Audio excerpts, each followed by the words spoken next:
সভানেত্ৰী মহোদয়া প্ৰমুখে আমাৰ সম্মানীয় অতিথিবৃন্দ আৰ কোকৰাঝাৰ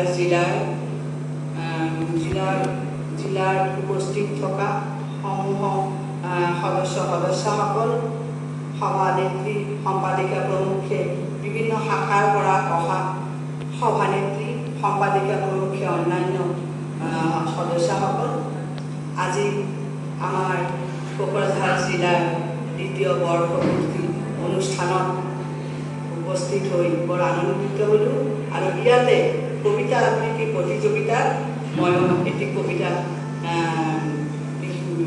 পাঠ কৰিবলৈ ওলাইছোঁ।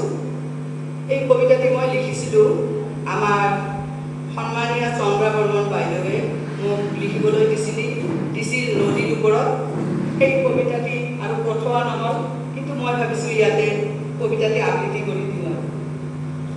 কবিতাটিৰ শিৰোনামা হ'ল স্থবিৰ হৈ পৰিছে আজি নদীবোৰ। আজি দেখোন নদীবোৰ স্থবিৰ হৈ পৰিছে। অবিশ্বাস্যভাৱে দেশখন ক্ৰমশ স্থবিৰ হৈ পৰিছে।